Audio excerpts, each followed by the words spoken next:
ਗੁਰੂ ਗ੍ਰੰਥ ਸਾਹਿਬ ਜੀ ਮਹਾਰਾਜ ਦੇ ਚ ਆਏ ਅਨੇਕ ਭਗਤ, ਜਿਨ੍ਹਾਂ ਵਿੱਚੋਂ ਸ਼੍ਰੀ ਜੈਦੇਵ ਜੀ ਮਹਾਰਾਜ ਦਾ ਆਪਣਾ ਇੱਕ ਖਾਸ ਅਸਥਾਨ ਹੈ।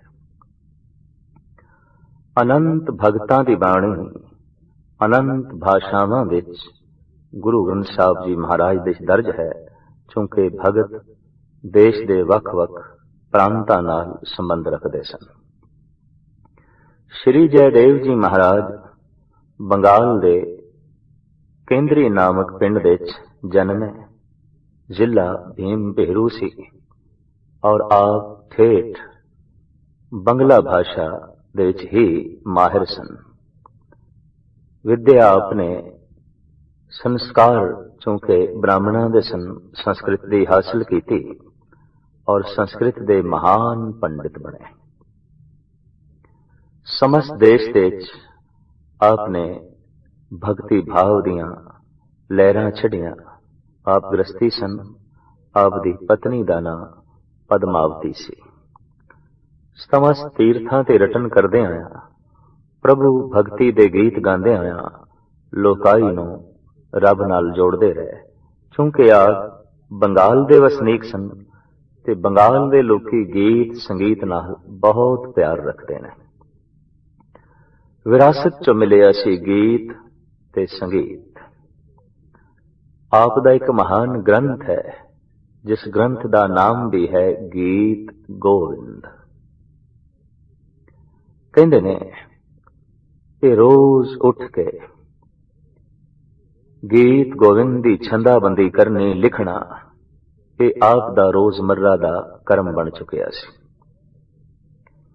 इस ग्रंथ नूं आपने लिखिया है महाराष्ट्र दे शहर पंढरपुर दे विच। कहंदे ने एक दिन ऐसा होया जद ग्रंथ संपूर्ण होण ते आया है तां आप दी लिखण शक्ति कुंद होंदी गई। जद कि पंढरपुर दे महाराजा ने आले दुआले दी तमाम संगतां नूं, भगत प्रेमियां नूं ਇਹ ਕਹਿਲਾ ਭੇਜਾ ਸੀ ਕਿ ਪੂਰਨਮਾਸ਼ੀ ਵਾਲੇ ਦਿਨ ਬਿਠਲ ਦੇ ਮੰਦਰ ਵਿੱਚ ਗੀਤ ਗੋਬਿੰਦ ਨਾਮ ਦੇ ਗ੍ਰੰਥ ਦਾ ਪ੍ਰਕਾਸ਼ ਹੋਵੇਗਾ ਔਰ ਇਸ ਦੇ ਗੀਤ ਜੋ ਭਗਤੀ ਰਸ ਨਾਲ ਭਰੇ ਹੋਏ ਨੇ ਸੰਗਤਾਂ ਨੂੰ, ਭਗਵਤ ਪ੍ਰੇਮੀਆਂ ਨੂੰ ਸੁਣਾਏ ਜਾਣਗੇ। ਪੂਰਨਮਾਸ਼ੀ ਵਿੱਚ ਸਿਰਫ 2 ਦਿਨ ਰਹਿ ਗਏ। ਗੀਤ ਗੋਬਿੰਦ ਦੇ ਵੀ ਸਿਰਫ 2 ਛੰਦ ਰਹਿ ਗਏ। लेकिन आज सारा दिन मेहनत करके आप लिखण की कोशिश करते रहे, लेकिन जयदेव के दिमाग विचों कोई गीत की लैन ना आई ते कलम लिखण विच असमर्थ हुई। भाई साहब भाई गुरदास जी इस प्रसंग नूं अपनी पौड़ी विच इंज कलमबंद करते हैं। प्रेम भगत जयदेव कर गीत गोविंद सहज धुन गावे। लीला चलित वखाण दा अंतर जामी ठाकुर भावे। पर अखड़ एक ना आवड़ो बन पुस्तक संध्या कर आवे। रोज निता प्रति अमृत वेले उठ के ग्रंथ नूं नाल लै जांदे सन। नदी तट ते इशनान करन तो बाद अपने रोजमर्रा दे नितनेम तो फारग होके लिखते सन और जद काफी लिख लेंदे सन ते जद थक जांदे सन तां आप इस गीत गोविंद नाम ग्रंथ नूं सिर ते चुक के घर लिआउंदे सन और रोजमर्रा दे कर्म विच मशगूल हुंदे सन। लेकिन अज निराश लोटे, अज पंक्ति नहीं बनी। गीत गोविंद नूं संपूर्ण करना है, पर दिन भी सिर्फ एक रह गया और गीत गोविंद विच सिर्फ 1-2 पंक्तियां ही रह गई जो श्री जयदेव दे दिमाग विच उभरदियां नहीं और कलम लिखण विच असमर्थ है। ऐसी है कोई गैबी लीला वरती। निराश होके जद घर लौटे तां आपनी पतिव्रता सुपत्नी पद्मावती ने पूछया कारण। तां जद सारा कारण दसिया तो पति दे दुख दे च पत्नी भी शामिल हुई। और यह हकीकत है, जब कोई महान दार्शनिक, महान कवि किसी उलझन दे च फसदा है और उस तो किसी समस्या का समाधान नहीं आउंदा, या उसके दिमाग दे चों गीत दियां लहरां नहीं निकलदियां, तां जिहड़ियां उस वक्त पीड़ा ते तकलीफ दर्द उसके हिरदे विच पैदा होंदा है, ये वो कवि ही जानदा है, ये वो ही दार्शनिक ही जानदा है। तो काफी दुखी ते चिंतातर मन नाल रात नूं सौ गए। अज जैसे सवेरे उठे ते आपने रोजमर्रा दे कर्म दे मुताबिक ग्रंथ चुकिया, पर पत्नी ने आख्या नहीं, तुसी पहले जाओ नदी तट ते इशनान करो, रोजमर्रा दे ब्राह्मण दे जड़े कर्म ने उन्होंने निभाओ, प्रभु भक्ति करो, नितनेम करो, फिर इस ग्रंथ नूं लिखण दी कोशिश करो। ओ गैबी शक्ति रखण वाले परिपूर्ण परमात्मा आप बख्शिश करनगे, आप रहमत करनगे। कहंदे ने पत्नी दी ये गल मन चिंतातुर मन दे नाल श्री जयदेव नदी तट दी तरफ जा रहे ने, सोचदे होया कि कोई लाइन, कोई पंक्ति दिमाग दे चों उभरे, पर कुछ उभरदी दिखाई नहीं देंदी। अज हिरदा ऐसा अमावस दी रात बनिया होया है, जिहदे च कोई चमकदा होया मामूली जिहा तारा भी नहीं, सियारा भी नहीं। कहंदे ने इधर जयदेव रुखसत होए नदी तट दी तरफ। भाई साहब भाई गुरदास जी कहंदे ने गुण निधान घर आए के भगत रूप लिख लेख बनावे। जयदेव दा ही कोई रूप धारण करके जयदेव दे घर आया ते गीत गोविंद दियां दो पंक्तियां लिख देतियां, सुनहरी स्याही दे च लिखियां, जबकि सारा ग्रंथ काली स्याही दे च लिखिया। लिखदे होया जद पद्मावती ने वेख लिया तां ओह भजी होई आई ते कहन लगी रस्ते च ही वापस आ गए, इशनान नहीं कीता, नितनेम नहीं कीता, बंदगी नहीं की। तां जयदेव जो वास्तविक गुण निधान प्रभु आप सन, कहने लगे पंक्ति फुर गई सी, लिखण लई वापस आ गया। ग्रंथ संपूर्ण हो गया, ग्रंथ मुकम्मल हो गया। गीत गोविंद संपूर्ण करके अलोप हो गई ये अगम्य शक्ति। पद्मावती भोजन बनाने दे चलीन। इतनी देर दे श्री जयदेव जी महाराज नदी तट तो इशनान करके वापस आए। गोबिंद गोबिंद दी धुन गीत अलापदे हैं। घर विच प्रवेश होंदियां की देखते ने, पत्नी भोजन छक रही है ते जयदेव कहंदे ने मैं ब्राह्मण होके कुछ दिन नित दे कर्म भुल गया सी, पर तू भी भुल गई। मैनू खिला के ही तू खांदी होंदी सी, अज की हो गई, बहुत भुख लगी। कहन लगे नहीं, तुसी ग्रंथ संपूर्ण कीता ना, थानू बहुत खुशी हुई सी ते उस खुशी खुशी च मैं थानू भोजन छकाया है, पर हुण खुशी इतनी प्रबल है कि थानू छकिया होया भोजन भी याद नहीं रहा। जयदेव सुन के दंग रह गया है, मैं भोजन छकिया और गीत गोविंद संपूर्ण हो गया है। हाँ, संपूर्ण हो गया है, तुसी खुद ते कहा है।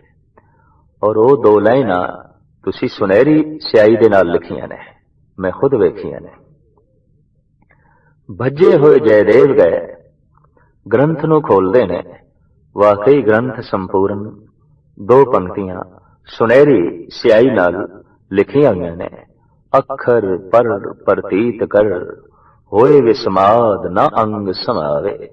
जैसे उस पंक्ति नू पढ़दे ने विस्माद घर दे चले गए, अरचजता ते रहस दे लीन हो गए। एकदम आप ते सरूर तारी होया। अरदास की थी, हे त्रिभुवन धनी, हे परिपूर्ण परमात्मा, तू मेरे दिमाग विच ही थोड़ी शक्ति पा देंदा कि मैं आप लिख लेंदा। ये खेचलां तुसीं क्यों कीतियां? तां कहंदे ने अलहाम होया, आकाशबाणी होई, अंतरात्मा बोली, जयदेव जान बुझ के असी तेरे दिमाग विच ये कमी पाई, खुद लिखियां ताकि तेनू किधरे अहंकार ना हो जाए कि इतने वड्डे ग्रंथ की रचना मैं कीती है, इसका करता मैं हां। ते जद भी किसी भगत नूं इस प्रकार का अहंकार हो जाता है ते अपने आप नूं करता मन लैंदा है, मेरे नालों उसका संबंध टुट जाता है। ते तू मैनू इतना प्यारा लगे, मैं नहीं चाहता सी कि तेरे ते मेरे विच कोई वित होवे। बार बार धनवाद दे नाल भरे जयदेव अश्कबार हो, बार बार सजदे च होए, हे प्रभु लख लख तेरा शुक्र, अज पता चलिया जो मैं बोलदा वो तेरी शक्ति, जो मैं वेखदा वो तेरी शक्ति है, जो मैं चलदा ये भी तेरी शक्ति है, जो मैं करदा ये भी तेरी ताकत है, और जो मैं सोचदा हे प्रभु ये भी तेरी शक्ति है। वास्तविक मेरे रोम रोम विच तू ही काम कर रहे हैं, तू ही वसे है, तू ही रमिया है। श्री जयदेव जी महाराज का यह गीत गोविंद नामक ग्रंथ भगतां दी दुनिया च बहुत ही प्रसिद्ध है, और इनू पढ़ पढ़ के भगत जन आनंद लेंदे ने। गीत गोविंद के कुछ हिस्से बकायदा प्रकाशित हो चुके ने, और इन्हां गीतां विच भक्ति भाव ज्ञान वैराग सब कुछ दैवी गुण समो दिते ने भगत श्री जयदेव जी महाराज ने।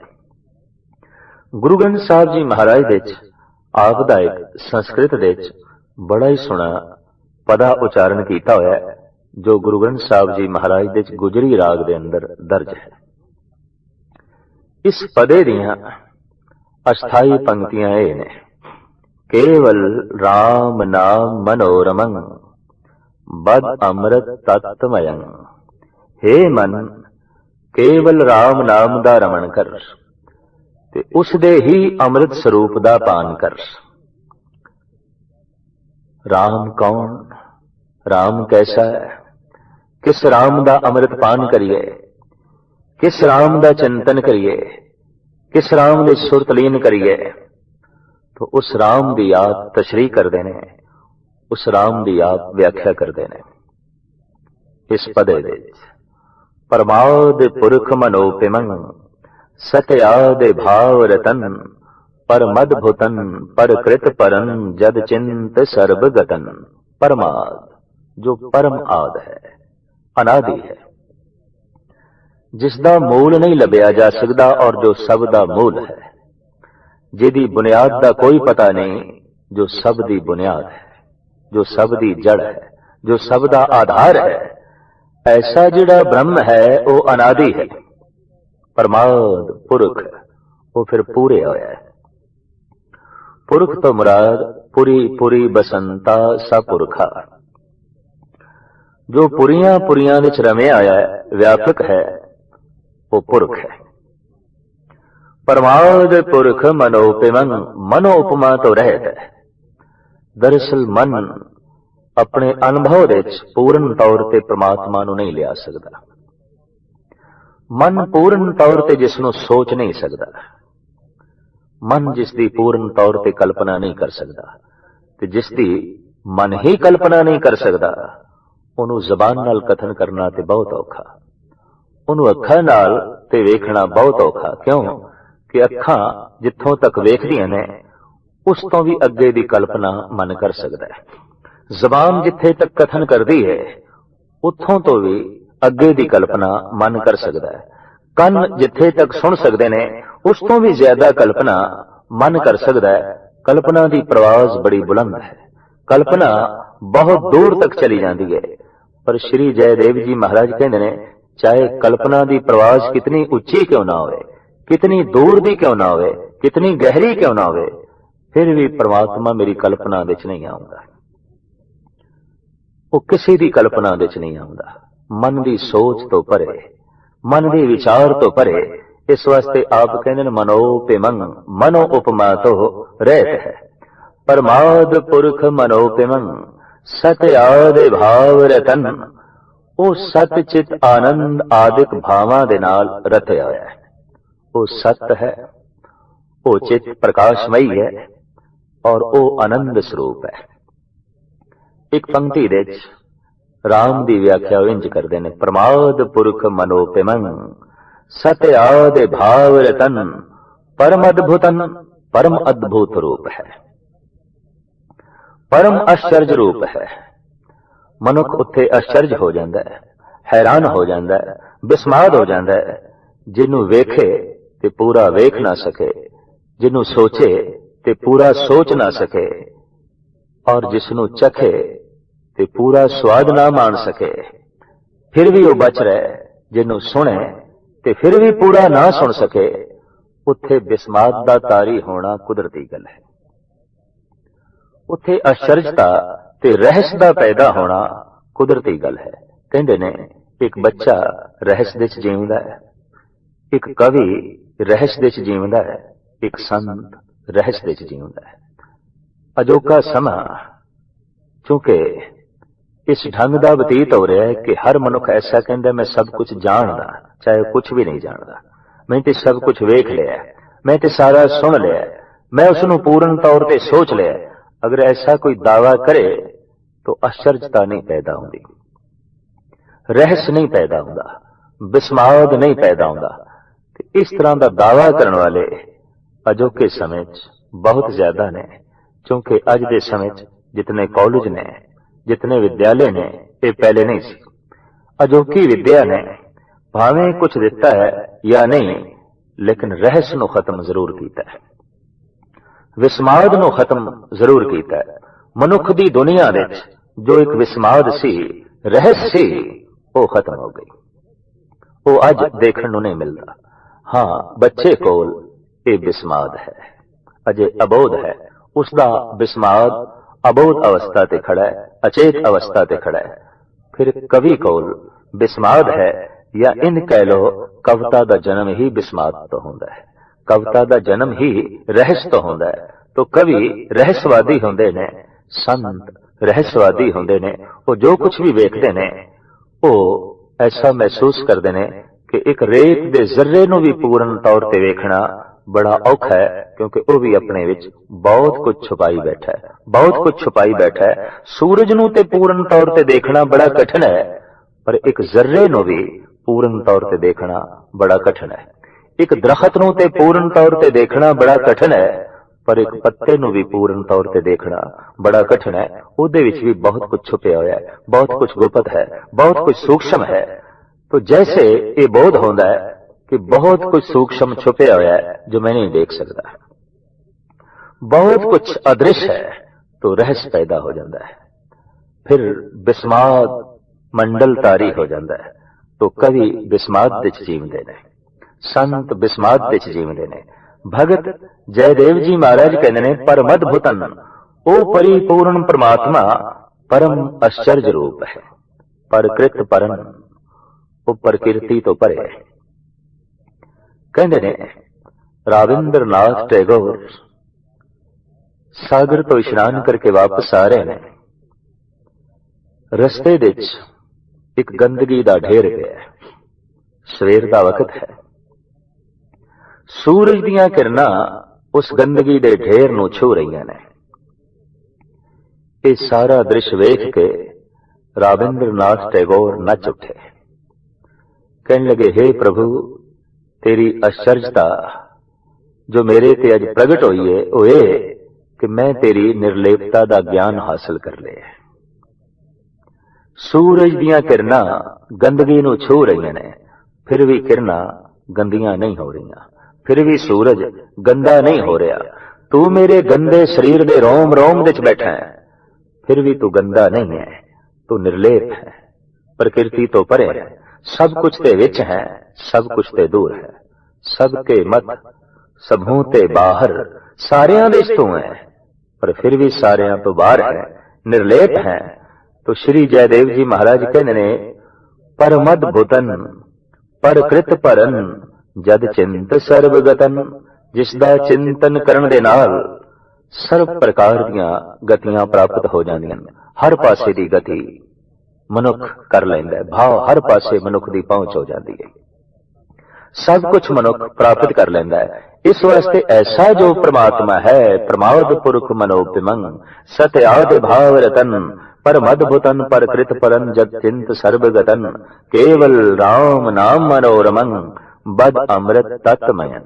ऐसा जो अमृतमयी राम है, परमात्मा का नाम है, उसनू तू पान कर, उसदे ही अमृत स्वरूप का जो है तू आनंद मान। अगां चल के इसे पद विच श्री जयदेव जी महाराज कहते हैं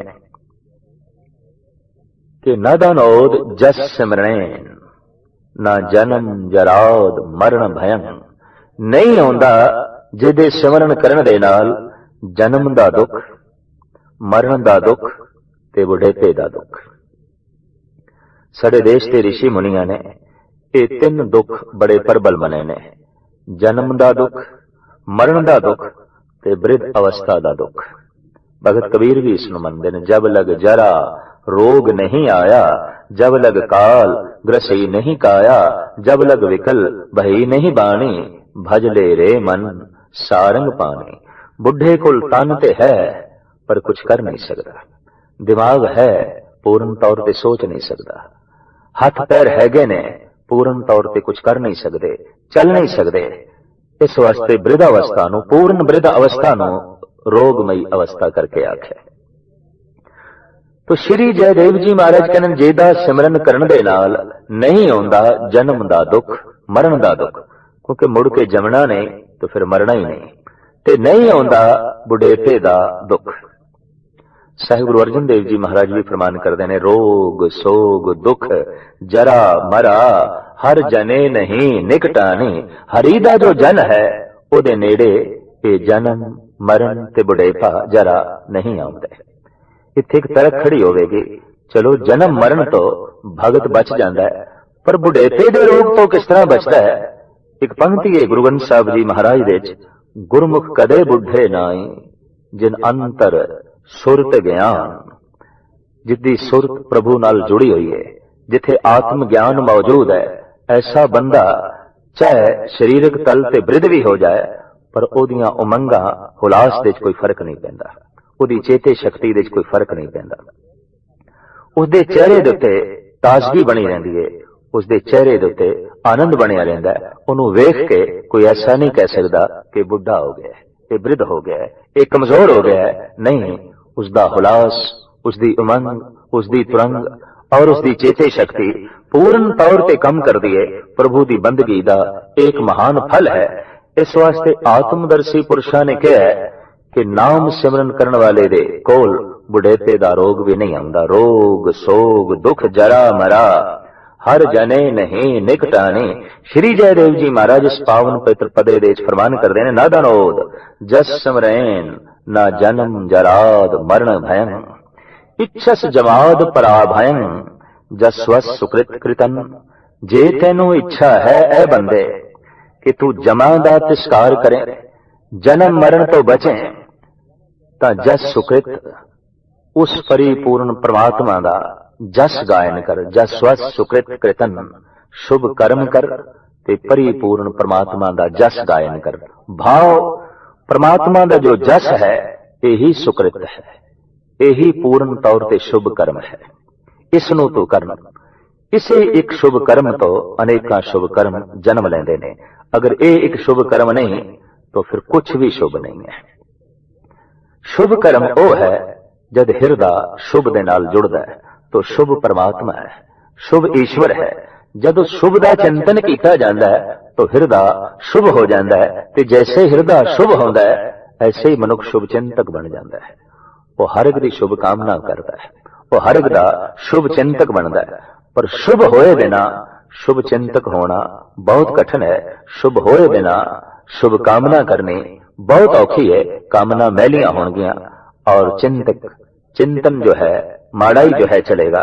तो परिपूर्ण परमात्मा का कल्याणकारी नाम, उसका जो शुभ कर्म है, उसका चिंतन ओ तो कर।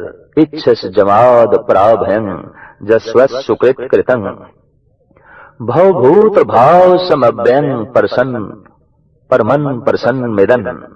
श्री जयदेव जी महाराज कहते ने जो त्रैकालदर्शी है और एक सार परिपूर्ण जो रमे होया है, व्यापक है, भवभूत भाव समव्यंग, जो हुण भी है, पहले भी सी, अगां भी जो है होवेगा, जो हर समय मौजूद है, त्रैकालदर्शी है, भवभूत भाव समव्यंग परमन प्रसन्न मिदन, जो अत्यंत प्रसन्न चित्त है, जो अत्यंत परम आनंद विच लीन है, तो उसका ही कल्याणकारी जस उच्चारण कर। यही शुभ कर्म है, यही शुभ चिंतन है। अगां चल के श्री जयदेव जी महाराज फरमान करते ने, हर भगत निज नहे केवला रिद कर्मणा बचसा। हरि दा भगत मन बाणी शरीर करके प्रभु नाल जुड़े हुआ है। ऐसा जो हरि दा भगत है, हर भगत निज नहे केवला रिद कर्मणा बचसा। जोगेन किंग जगेन किंग दानेन किंग तपसा। ऐसा जो भगत है, जो मन करके शरीर करके बाणी करके प्रभु विच लीन है, ओदे सामने जग तुच्छ है, जोग साधना भी तुच्छ है, और ऐसे भगत दे सामने दान भी कोई मायने नहीं रखता। भाव दानी तो भी वो भगत उच्चा है, जोगी तो भी ऐसा भगत उच्चा है, और जग करने वाले तो भी ऐसा भगत उच्चा है। गुरु ग्रंथ साहब जी महाराज की बाणी मन दी है कि इन्हां सारे कर्म कांडा तो भगत की जिंदगी उच्ची है। जोग जग नै फल तुम मानो, जो प्रभ जस बिरसरावे। जिथे भगत पहुंचे है, उत्थे जोग जग की पहुंच नहीं है, दान की पहुंच नहीं है। इस सब कुछ तो उच्चा जीवदा है भगत। हर भगत निज नह केवला रिद कर्मणा बचसा। जोगेन किंग जगेन किंग दानेन किंग तपसा। इस पदे दे अखीर विच आप कहंदे ने, गोबिंद गोबिंदेत जप नर सकल सिद्ध पदन। जयदेव आयो तस्सु फटंग भवभूत सर्वगतंग। गोबिंद गोबिंदा ऐ मनुख जाप कर, और इस तरह जाप करदे ही तेनू सारी गतियां की प्राप्ति होवेगी, तेनू सब कुछ की प्राप्ति होवेगी। गोबिंद दे चिंतन दे च ही संसार दे सुख ने, परमार्थ दे सुख ने, गोबिंद दे सिमरन दे च ही लोक सवर जांदा है, पर लोक सुहेला हो जाता है।